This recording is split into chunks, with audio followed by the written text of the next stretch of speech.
Friends, ఇవాళ మనము అటుకుల చుడువ చేయబోతున్నామండి. దాన్ని ఎలా తయారు చేయాలో నేను చూపిస్తున్నాను. స్టవ్ మీద ఒక ప్యాన్ పెట్టుకొని అందులో సన్న అటుకులని వేసుకొని కాసేపు వేయించుకోవాలి. నేను చూపిస్తానండి ఏ విధంగా వేయించుకోవాలో. ఆ విధంగా మీరు అన్నీ వేయించుకొని పక్కన పెట్టుకున్న తర్వాత దాన్ని ఎలా తయారు చేయాలో నేను చూపిస్తాను.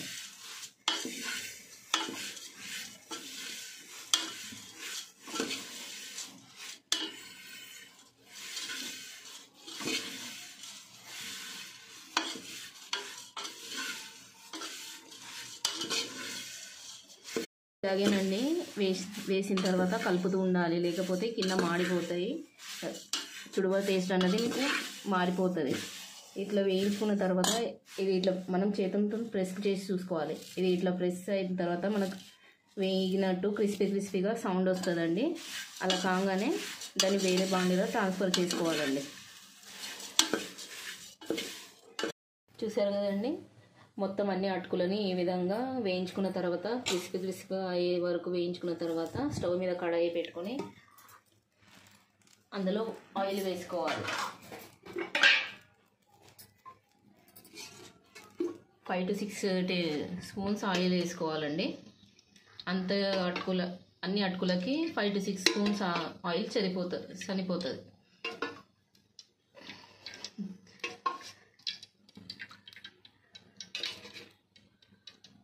ఆయిల్ కాస్త వేడెక్కిన తర్వాత అందులో జీలకర్ర ఆవాలు వేసుకోవాలండి.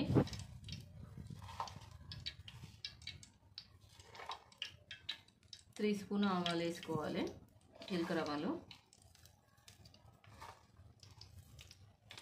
అవి కాస్త చిట్పట్లాడుతుంటాయి కదండి. చూసారు కదండి, ఈ తాలింపు అయిపోయింది కదా. ఈ తాలింపుని నేను ఈ అటుకులలో వేసేస్తున్నానండి. ఈ విధంగా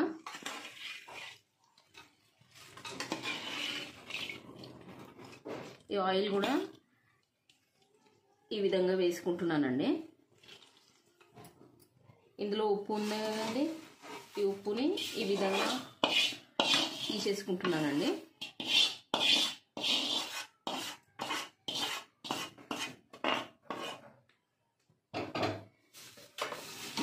ఈ విధంగా దీన్ని బాగా మిక్స్ చేయాలండి. మిక్స్ చేసిన తర్వాత మీకు క్రిస్పీ అటుకుల చుడువ రెడీ అయిపోతుందండి. చేసిన వెంటనే దీన్ని మూత మూసేయొద్దండి. కాసేపు గాలికి ఉండనిచ్చి తర్వాత మూత పెట్టేయాలి.